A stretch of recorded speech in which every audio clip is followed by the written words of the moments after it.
Mahalagang paalala, ang lahat ng mga balitang aking inihahayag ay hindi sa akin mismo nanggaling. Ito ay galing sa mga source ng Aldab Nation sa iba't ibang social media platform. Ako ay tagapaghatid lamang at nagbibigay ng komento.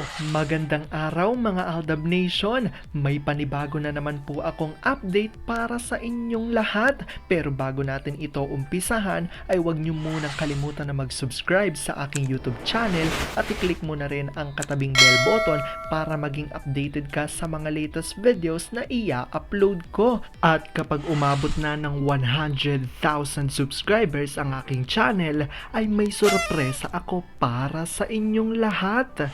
Alam kong excited na kayo, kaya naman ngayon, umpisahan na natin ang ating kwentuhan.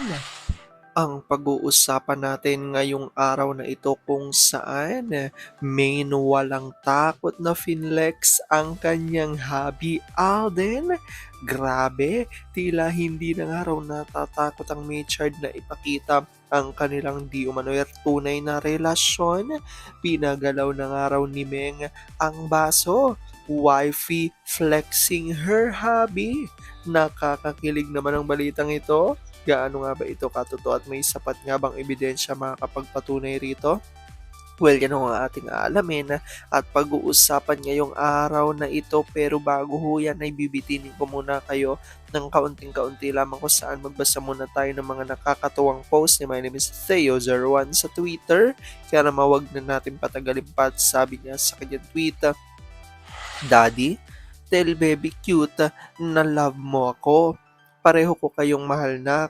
Daddy naman, mas love ako ni Dad kasi lagi niya akong sinasama. Kagating kita, awat na, badang nag-aaway, di ba? Kiss at hug na kayo. Hindi pa siya nagtututbrush, hug na lang. Dada, yes boss, bawal sali baby. Dada, may kakaibang hilig gawin si A pang nag-aanuan sila ni M. Isa yun sa mas nagpapabaliw ng samahan nila.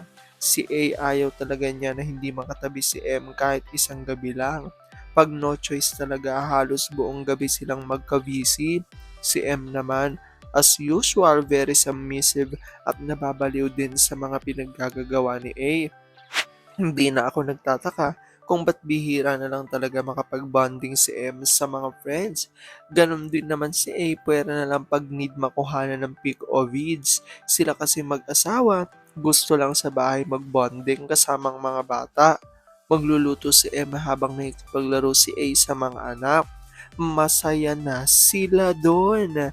Alam kong tuwan-tuwa ako kayo sa ating binasa, pero ngayon pag-uusapan na natin ang ating main topic. Oops, wait lang, saglit lang to. May ipapaalala lang ako para sa mga bago pa lang sa aking channel. Huwag niyong kalimutan na mag-subscribe sa aking YouTube channel at i-click niyo na rin ang notification bell para lagi kayong updated sa mga latest videos na ia-upload ko at para maging parte na rin kayo ng aking Fanatics channel family. Well, alam kong super excited na kayo sa ating kwentuhan, kaya naman dumako na tayo sa ating main topic. Gaano nga ba katotoo na si Maine ay walang takot na finlex ang kanyang hubby Alden? Grabe at hindi na nga raw natatakot ang Machard na ipakita ang kanilang di umano'y tunay na relasyon. Sigaw ng marami, pinagalaw na ni Meng ang baso. Wifey flexing her hobby. Nakakakilig naman ito. Gaano ito katotoo at may sapat nga bang ebidensya makakapagpatunay rito? Well, yan ho ang ating alamin at pag-uusapan yung araw na ito at ating titignan ang resibo patungkol dito. Alam kong super excited na kayong malaman yan, kaya naman wag na natin patagalin pa. Una-una na nga dyan ay galing sa tweet ni Vampire 2019 at sabi niya rito, malaking palaisipan talaga sa akin bakit sumali itong TVJ sa Sarasuela. Hanggang kailan sila susuportahan ng kanilang financier? Akala ko ba ang tatalino nitong tatlong guramis na to? Hindi ba yan nakakapanlumo na usap-usapan na malapit na silang tanggalin dyan sa istasyon kung saan sila naroroon? Magdamayan na lang sila ng kumpare nilang si Mang Toning, mainam pa. Remember nyo itong pics ng Magna Cupet? Ito ang pangalawang karama na natanggap niya. Una ay yung kamay ng Junakis niya. Tignan nyo ang kurikong, ang lulusog. Actually, apat na ang karmang dumating sa buhay niya. Ganyan pagbad ang gawain ng isang tao, sisingilin at sisingin talaga ni karma. Sa halagang naharbat ng family, hindi pwedeng basta-basta sila makakala sa sarswela. Malamang ay napakalaki ng nakuha ng mga ito. Kayang ipagpalit ang dignidad. Sa totoo lang ay wala naman talagang dignidad ang mga ito. Alam naman ng lahat na hindi maganda ang record sa lipunan. At ito na nga ang revelasyon galing kay Derry 1973 at ayon dito sa IG ni M. Flex ang rings with nail art pa. Sa Tae Show today, kirat na walang ring, wala ng coordination ng Sarsuela One talaga. Si Nikki, basta may maipost kahit TV, sige lang basta bayad. Alda pa rin. At sabi ni Glow 574, uy, new wig ang peg ni Ratki. Alda pa rin. Sagot ni Larry 1973, birthday po nung trapong paro-paro kaya 60 ang peg ni Cloney today. As if ikatataas ng ratings, Alda pa rin na no to solo projects. At ito nga ang kalakip ng mga litrato kung saan ito nga raw ho ang tinutukoy na bagong IG story ni Meng dito nga sa litrato na nasa kaliwa. Yung litrato sa kaliwa nga po na IG story o new IG story ni Meng na nakasulat dito, when you have a cute set of nail at from last month and you're still not over it. At pinapakita nga dito ni Meng sa kanyang bagong IG story ang kanyang nails.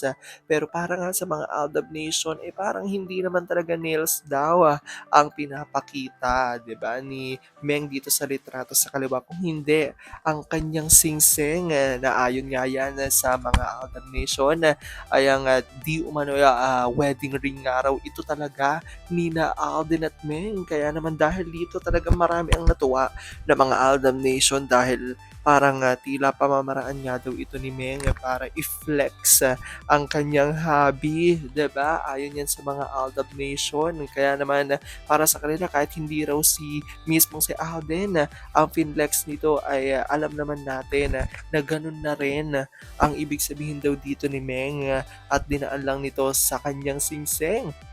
At makikita naman ang litrato nga sa kanan ay eto nga yung clone daw di umano ni Meng na umattend dito nga sa birthday celebration ni Tito Sen sa Bulaga. At ayon nga sa kanila ay hindi nga raw ito ang totoong Meng dahil hindi naman talaga kahawig ng totoong Meng ang ang lagi nating nakikita dito nga sa show ng TVJ. Kaya naman ayon sa kanila, wag nga raw maniniwala na ito ay si Meng dahil sa naglabas nga ng statement nga raw si Meng sa kanyang IG dahil alam naman natin na kapag may mga ganitong pangyayari nagawa nga raw di umano ng Sarsuela ay sunod-sunod niya ang mga nilalabas din na resibo ni Alden at Meng sa kanilang mga social media accounts na nabibigyan niya agad ng mga nakakatuwang kahulugan ng ilan sa mga Aldab Nation. At ito na nga, ang pag-flex nga ni Meng ng kanyang nails sa social media ay hindi nga raw nails talaga ang pinapakita ayon sa mga Aldab Nation, kung hindi ang sing-sing nga raw na di umano'y wedding ring nila Nina Alden at Meng.